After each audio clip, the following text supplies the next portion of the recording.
بسم اللہ الرحمن الرحیم، اللہم صلی اللہ محمد و آل محمد۔ بات یہ آ جاتی ہے کہ ہم بڑی عجیب قوم ہیں، یعنی آپ یہ دیکھیں کہ جو ہمارے یہاں ہوتا ہے نا سب سے کمزور آدمی، اسے ہم پہلوان کہتے ہیں، پہلوان، ٹھیک ہے جی۔ اچھا، ایک ان پڑھ مکینک جو ہے نا اسے کیا کہتے ہیں استاد جی؟ اچھا اوکے، اچھا اندھا جو ہوتا ہے بیچارہ اسے ہم حافظ جی کہتے ہیں۔ تو ہم بڑی جو ہے نا وہ عجیب یعنی قوم ہے۔ اسی مقصد یہ تسلسل کے اندر اگر آپ یہ دیکھیں نا کہ اگر کوئی بندہ احتجاج کی کال دے اور کوئی بندہ نہ نکلے، وہی بندہ جو ہے وہ بیرون ملک پاکستانیوں کو ترسیلات زر جو ہے وہ نہ بھیجنے کی کال دے، لیکن اس کے باوجود 25% جو ہے وہ گزشتہ سال کے مقابلے میں ترسیلات زر زیادہ آئیں، تو اسے ملک کا سب سے مقبول لیڈر کہا جاتا ہے۔ یہ بس ہم عجیب قوم ہے نا بڑی، ٹھیک ہے۔ اس کے کہا جاتا ہے کہ ٹھیک ہے کوئی بندہ 4 بندے نہیں نکل دے لیکن پھر بھی وہ سب سے مقبول لیڈر ہے جناب۔ اچھا، یہ چیز کیوں ہے؟ اس لیے کہ عمران خان صاحب کے مزاج کے عین مطابق اس کے حواریوں نے، اور خاص طور پر جو تحریک انصاف کا سوشل میڈیا نا، تو شروع دن سے کام جنہوں کہتے ہیں نا چک کے رکھا ہے انہوں نے۔ کیا بات ہے جناب، اس خاص جی کیا بات ہے، کیا بات ہے، آپ نے جو کیا ماسٹر سٹروک کھیل دیا آپ نے۔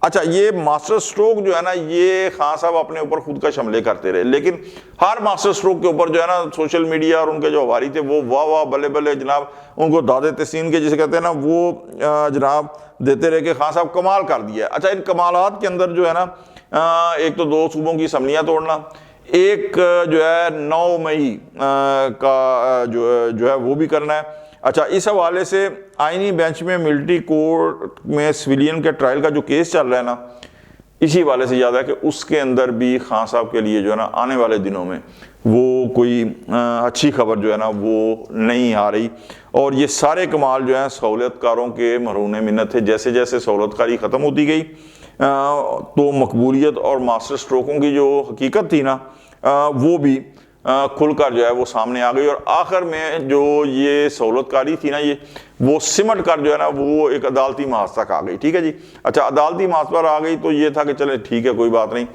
بندیال صاحب کے بعد جو ہے اگر قاضی صاحب نے آنا ہے سال 11 مہینے آئیں گے، اس کے بعد پھر پائے نا اپنا بلے بلے۔ لیکن کیا ہوا کہ یحییٰ فریدی صاحب آ گئے۔ اچھا، اس کے بعد جناب ساری کی ساری جو تھیں امیدیں وہ اسلام آباد ہائی کورٹ سے جو ہے نا وہ منسلک ہو گئیں۔ اچھا، لیکن وہاں بھی کیا ہوا کہ سرفراز ڈوگر صاحب آ گئے۔ اچھا، سرفراز ڈوگر صاحب آ گئے جب تو پھر پائے وہ پٹ سے اپا پہ گیا کہ ان کی کریے۔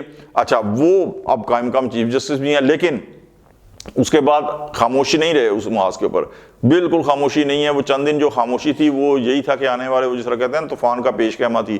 کیوں کہ وہ جو 5 ججز ہیں وہ جو خطوط نویسی خطو خطی جو ہو گئے تھے، تو انہوں نے جناب سپریم کورٹ کے اندر اپیل کر دی ہے سینیارٹی کے حساب سے کہ جناب چونکہ جو حلف اٹھایا جاتا ہے وہ یہ ہے کہ میں لاہور ہائی کورٹ کے جج کی حیثیت سے حلف اٹھاتا ہوں، تو یہاں یہ جو اسلام آباد ہائی کورٹ ہے تو یہاں آ گیا تو یہاں تو نئے صرف سے حلف اٹھانا پڑے گا۔ نئے صرف سے جب حلف اٹھائیں گے تو ان کی سینیارٹی ہو جائے گی ختم، تو وہ تو ہو جائیں گے سب سے جونیئر۔ تو اس کے بعد جناب جو اسلام آباد ہائی کورٹ کے ججز ہیں تو ان میں سے جو سینئر 3 جج ہے اسے آپ ہائی کورٹ کا جو ہے وہ چیف جسٹس بنائیں۔ اچھا، یہاں پہ یہ آئینی بینچ کے اندر انہوں نے اپنی جو ہے نا ریٹ پٹیشن کہہ لیں اپلیکیشن جو بھی ہے وہ دائر کر دیا، اور وہ ظاہر ہے کہ سماعت بھی اس کی ہوگی۔ اب وہ یہ فوری سماعت ہوگی یا ٹھہر کے سماعت ہوگی اس کا تو ظاہر ہے کہ آنے والے دنوں میں پتہ لگے گا۔ لیکن ایک چیز ہے وہ یہ ہے کہ اب فرض کریں کہ وہ جو بڑے مقصد ذوق اور شوق سے یہ اپیل کر رہے ہیں اور ان کو بڑا زعم ہے کہ میں سب سے سینئر ہوں، اگر گورنمنٹ جو ہے انہیں کسی اور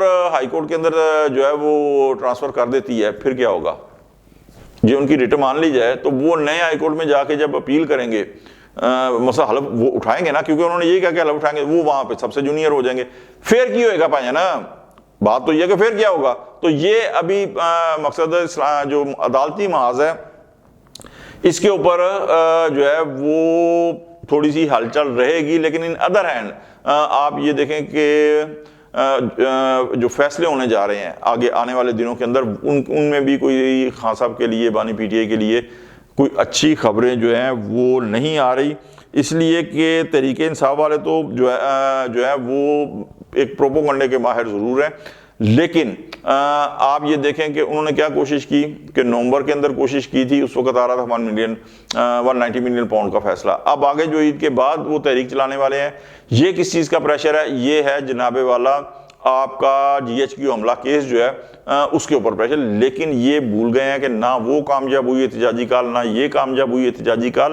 اور پھر ایک چیز مجھے نہیں سمجھ آتی کہ جناب تحریکیں چلتی ہیں پورے ملک کے اندر، یہ کون سی تحریک ہوگی اگر فرض کریں کامیاب ہو بھی جائے؟ جس طرح ان کا مین ٹارگیٹ ہے ڈی چوک پہ قبضہ کر لو جا کے ڈی چوک. اچھا جی بھائی، ڈی چوک کے اوپر آپ 126 دن 2014 میں بیٹھے رہے تھے، باقی پورا ملک سکون کے ساتھ چل رہا تھا، تو گورنمنٹ کی صحت کے اوپر کیا اثر پڑے گا؟ تو یہ جو ایک ہے نا کہ جناب بانی کے نام کے اوپر جو وہ بانی کی رہائی کے لیے جناب تحریک چلے گی، تو یہ اب عید کے بعد جو انہوں نے تحریک کی ہے وہ اس میں یہ GHQ حملہ کیس جو ہے اور 9 مئی کے اس فیصلے کے جو ہے نا وہ اوپر دباؤ ڈالنے کے لیے یہ ہوگی. لیکن جو ایک اور چیز ہے، اور اب تو وہ پوری دنیا کہنے لگ گئی ہے کہ تحریک انصاف کی جو خود قیادت ہے وہ بھی شاید نہیں چاہتی کہ جو ہے نا خان صاحب باہر آئیں، اس لیے کہ وہ تو موج میں ہیں، اور خاص طور کے اوپر جو سوشل میڈیا ہے وہ تو بانی PTI کا نام بیچ کے جناب ہزاروں لاکھوں نہیں کروڑوں روپے کما رہا ہے. تو وہ کیوں چاہیں گے کہ بھائی نا خان صاحب جو ہے وہ باہر آئیں؟ ٹھیک ہے. تو اب سپریم کورٹ کے اندر سے تو جو عمران دار ججز تھے نا وہ اجارہ داری ان کی ختم تقریباً ہو چکی ہے.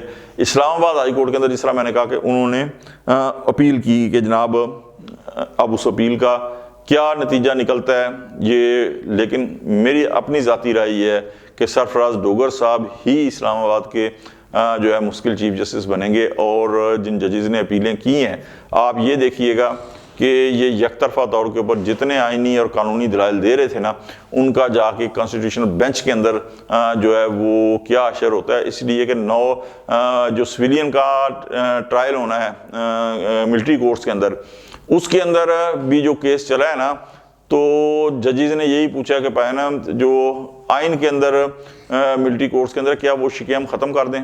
تو اس کا کوئی جواب نہیں تھا سلمان اکرم راجہ کے پاس، نہ لطیف کھوسہ، نہ کسی اور کے پاس. تو یہ جو باہر آ کے کرتے ہیں نا کہ بھائی نا اب جو ہے یہ ہو گیا وہ ہو گیا، تو وہ لیکن جب ججز کے سامنے جاتے ہیں تو وہاں جو ہے ایک جو ہے وہ کچھ بات اور ہوتی ہے. اور اس سے بھی زیادہ ایک میں آپ کو بتاؤں کہ جو شاکنگ نیوز ہے تحریک انصاف والوں کے لیے وہ یہ ہے کہ اسلام آباد ہائی کورٹ کے جو قائم مقام چیف جسٹس ہیں سرفراز ڈوگر صاحب، انہوں نے کہا ہے کہ اب کوئی بھی اپیل آؤٹ آف ٹرن نہیں لگے گی. آؤٹ آف ٹرن نہیں لگنے سے مراد یہ ہے کہ پائنا جس طرح ہوتا تھا نا کہ آج آپ نے اپیل دی ہے، ججز پہلے سے تیار بیٹھے ہوتے تھے، پائنا تو اپیل دی، ادھر جناب نمبر لگا رجسٹرار سے، ادھر جا کے جناب جو ہے نا دوسرے دن ہیئرنگ ہوئی، تیسرے دن ٹھک کر کے فیصلہ جو ہے نا وہ خان صاحب کے حق میں آ گیا. اب وہ یہ نہیں ہوگا. انہوں نے کہا کہ نہیں پائنا یہ جو آئی ہیں پہلی اپیلیں ہوئی ہیں وہ نپٹیں گی، اس کے بعد دوسری آئے گی. اور اگر اس کے اوپر واقعہ ہی حقیقت میں عمل ہو گیا تو یہ جو 190 ملین کیس کا فیصلہ ہے نا اور جس کی اپیل اسلام آباد ہائی کورٹ میں ہوئی ہے، یہ جا کے نومبر 2025 کے اندر اس کی باری آئے گی. اس کے بعد دیکھا جائے گا کہ ضمانت دینی ہے یا نہیں دینی، یا کیس چلنا ہے یا نہیں چلنا. تو یہ جو ہے 2025 نومبر کے اندر اس کا آئے گا. ایک اور چیز آپ نے محسوس کی ہوگی، جس طرح میں نے کہا نا اب عدالتی محاذ سے بھی جو ہے وہ کوئی اچھی خبریں نہیں آ رہی تحریک انصاف کے لیے کہ اب چونکہ خان صاحب کا سٹیٹس جو ہے نا وہ تھوڑا سا بدلا ہے. پہلے وہ تھے ملزم، اب وہ 190 ملین کیس کے اندر ہو چکے ہیں 14 سال کے سزا یافتہ قیدی. تو ظاہر ہے کہ اس حساب سے ان سے تھوڑی سی جو خاص طور کے پر جو ملاقاتیں ہوتی تھی نا روز، وہاں تو مقصد یہ سمجھے کہ تحریک انصاف کا جو سیکریٹریٹ بنا ہوا تھا نا، آفس کیمپ بنا ہوا تھا ڈیالہ جیل جو ہے، تو وہ تھوڑی سی ان کے اوپر آنے والے دنوں کے اندر روک لگے گی، پابندی لگے گی. کیوں؟ کیا بڑی عجیب بات ہے نا کہ جناب امریکہ سے ٹویٹ ہو رہے ہیں خان صاحب کے نام کے اوپر، خان صاحب انہیں آن بھی کر رہے ہیں، وہ کہتے ہیں جی بالکل میں آن بھی کرتا ہوں. وہ ٹویٹ ان تک پہنچے کیسے ہیں؟ تو یہ ساری چیزیں جو ہے نا ان کے اوپر تھوڑی سی آنے والے دنوں میں روک لگے گی، ملاقاتوں کے اوپر پابندیاں لگیں گی، اور جو وکیل ہیں اور جس حد تک وہ ملاقات کر سکتے ہیں اسی حد تک جو ہے ان کو اجازت دی جائے گی، تاکہ جو خان صاحب کے جس طرح ٹویٹر ہیں یا اور جو ہے ملک کے اندر جو ایک انتشاری سیاست ہے نا یا انتشار کا ماحول جو ہے وہ ختم کیا جائے اور پاکستان کی اکانومی جس طریقے سے آگے بڑھ رہی ہے تو اس میں جو پاکستان کی سیاست ہے وہ مستحکم بنیادوں کے اوپر جو ہے وہ آگے بڑھے۔ تو آج تک کے لیے اتنا ہی۔ اگر آپ کو ہمارا ویلاگ اچھا لگے لائک کر دیں، دوستوں تک شیئر کر دیں، اور ہمارے جو ویلاگ ہے اسے یوٹیوب کا جو لنک ہے اسے کلک کر کے جو ہے نا وہ کھولیں تاکہ ویوز کے اندر اضافہ ہو، اور جناب مرگلا جو ٹی وی چینل ہے اس کو سبسکرائب کر دیں، بیل آئیکن کا بٹن لازمی دبا دیں تاکہ نئی آنے والی ویڈیوز بر وقت آپ تک پہنچ سکیں۔ اگلے ویلاگ تک کے لیے ذوالفقار علی شاہ کو اجازت دیں۔ اللہ حافظ۔